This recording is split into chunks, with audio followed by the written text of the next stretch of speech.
Assalamualaikum.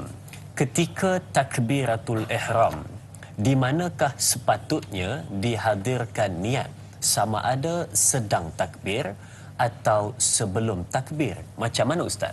Mohon pencerahan daripada Ustaz. Terima kasih. Muhammad Hafiz, Taman Wira, Kuala Besut. Kuala Besut, Terengganu saya. Kan? Dia tahu, jangan keliru. Terima kasih kepada sahabat kita Hafiz yang bertanya soalan. Dia kata, kat mana kalau orang utara tentang mana niat tersebut nak niat? Adakah sebelum, sedang angkat ataupun ketika mana Ustaz? Silakan. Baik. Allahumma hidayatan lis-shawab. Soalan yang sangat baik daripada Muhammad Hafiz tentang takbiratul ihram sesuai dengan tajuk perbincangan kita. Menjawab dahulu, kemudian kita kupaskan sedikit. Dalam mazhab kita Asy-Syafi'i, yang dikatakan niat tadi kan dalam hati. Dan niat itu ada muqaranahnya. Maksud, ada cara letaknya itu. Ada dua dalam mana-mana kitab fiqh mazhab Asy-Syafi'i, kecil ataupun besar. Satu namanya muqaranah kamaliyah, secara sempurna. Maksud, meletakkan niat, memasukkan niat dengan sempurna, bermula daripada alif pada Allah dan sebelum berhenti ra pada akbar. Maksud, Allahu Akbar. Allahu Akbar. Di situ sudah cantik, ada tiga tadi itu. Qasad, ta'arud, ta'yin. Paling kurang sahaja aku, kemudian fardu, kita ambillah maghrib. Paling kurang. Kalau ada tiga itu cukup. Kalau tidak ada usalli, tak mengapa, kerana lillahi ta'ala mustaqbilal qiblah, menghadap qiblat, thalatha raka'atin, itu menjadi sunat. Jadi yang penting tiga itu dalam ucapan Allahu Akbar, ucapan takbir, iaitu takbiratul ihram, Allahu Akbar. Itu namanya muqaranah kamaliyah, iaitu meletakkan niat itu dengan sempurna. Kamal maksudnya sempurna. Macam mana sempurnanya? Cantik, lengkap daripada alif pada Allah dan sebelum ra pada akbar, Allahu Akbar. Dah ada situ qasad, ta'arud, ta'yin. Tapi ada juga orang yang sebut Allah tak masuk-masuk, tak masuk-masuk. Nak baru masuk tiga itu. Itu namanya muqaranah urfiyah. Dia urf, maksudnya dia masuk tidak sempurna, tapi mana-mana ni dia boleh masuk, tang mana pun dia boleh masuk. Tapi dia seperti lubang sikitlah. Dia tak masuk lagi, tak masuk, baru nak masuk. Itu. Jadi dalam mazhab kita Syafi'i, hendaklah niat itu mesti ada ketika dalam menyebut takbir, iaitu Allahu Akbar. Takbir ni ada dua. Ada takbir intiqalat, daripada rukun ke rukun, Allahu Akbar juga. Tapi daripada satu rukun ke satu rukun, itu namanya takbir intiqalat, takbir perpindahan. Tapi kita bicarakan takbiratul ihram, takbir yang mengharamkan. Kita akan sebut sebentar lagi. Maka naklah dimasukkan di dalam Allahu Akbar itu. Allahu Akbar, dimasukkan di situ. Bagi orang yang was-was, tidak mengapa, di awal sedikit. Sebelum alif. Sebelum alif tu, di awal sedikit. Dan tidak mengapa di akhir sedikit. Tapi jangan lama sangat. Kalau lebih pada ra, tak boleh. Allahu Akbar, baru dia masuk. Tak apa. Oh, boleh? Boleh. Itu untuk orang yang was-was. Untuk was-was. Kalau orang tak was-was, tak boleh. Di antara itu. Baik. Kenapa kita sebut usalli? Walhal usalli itu kan sebelum Allahu Akbar. Sebab itu kata ulama, usalli itu adalah untuk membantu supaya niat kita itu masuk. Bila kita sebut usalli fardhu, memang kita niat itu tak masuk lagi yang katanya rukun. Yang dimasukkan rukun itu bila menyebut Allahu Akbar. Baik, mari kita lihat kenapa kita sebut Allahu Akbar. Sebenarnya kita tak cerita lagi yang tentang qiyam tadi itu, tapi tidak mengapa. Hadirin, sedikit kita kembali pada qiyam, nak masuk kepada takbiratul ihram supaya ada jalannya itu. Qiyam itu ada falsafahnya dan ada rahsianya. Berasal dari perkataan aqama yuqimu iqamatan, iaitu berdiri atau mendirikan. Ada dua sebab. Kenapa disebut qiyam? Sebahagian ulama mengatakan sebab qiyam tu maksudnya berdiri. Bila berdiri, kebanyakan rukun solat tu berdiri. Cuba kita lihat qiyam, berdiri. Niat, berdiri. Suratul Fatihah, berdiri. Rukuk, berdiri. i'tidal berdiri. Jadi kebanyakan rukun-rukun 13 itu sifatnya adalah berdiri. Nah, itu luaran sahaja.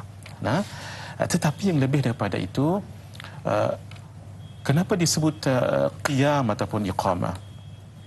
Kalau dalam Al-Quran, Allah ketika menyebut tentang solat, Allah tidak menyebut kerjakan solat, lakukan solat, tetapi dirikan solat. Nah, kita baca dalam ayat, alladzina yu'minuna bil ghaib wa yuqimunas salah. Wa yuqimu maksudnya mendirikan solat. Nah, dalam ayat yang lain, Nabi Ibrahim berdoa, Rabbi ja'alni muqimis salah. Naam, Rabbi ja'alni muqimas salah. Ya Allah, jadikan diriku orang yang mendirikan solat. Kenapa? Ada kaitan ketika Allah menyebutkan tentang orang yang mendapat neraka wail. Ketika disebut tentang neraka wail, fawailul lil musallin. Neraka wail bagi orang yang solat. Tidak disebut fawailun limuqimis salah ataupun limuqimis salah. Neraka wail untuk orang yang solat. Tidak disebut neraka wail untuk orang yang mendirikan solat. Kenapa?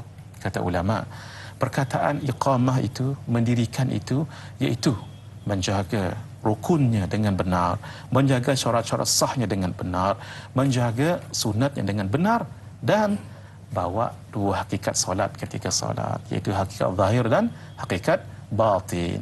Mendirikan solat bukan hanya dengan zahirnya tetapi dengan batinnya. Begitulah apabila orang itu qiyam. Dari segi fiqah, hendaklah kaki ditegakkan dan kaki ini juga diluruskan. Begini, bukan begini, tapi begini. Jari-jarinya diluruskan. Kenapa? Ini namanya falsafah salat. Bukan hanya hati lurus kepada Allah, niat ikhlas kepada Allah, sehingga anggota badan, jari-jari ini juga lurus menghadap kiblat. Nah, kesepaduan antara zahir dan batin. Yang kedua, ketika dia mendirikan salat, dia tahu dia sekarang dalam perjalanan menuju suatu alam kerohanian. Maksudnya, bila dia nak solat itu, dia berhubung nanti dengan Allah Subhanahu wa taala. Siapa Allah? Yang menjadikannya, yang maha kuasa, yang maha bijaksana, yang tahu, yang menjadikan alam ini dan mentadbir, yang tahu bolak-balik hati manusia itu. Seorang hamba yang tahu falsafah ketika nak solat, yang sebelumnya tadi, sebelum solat, apa maksiat yang tidak dia lakukan, apa dosa yang dia tidak lakukan, apa ghaflah yang dia tidak kerjakan.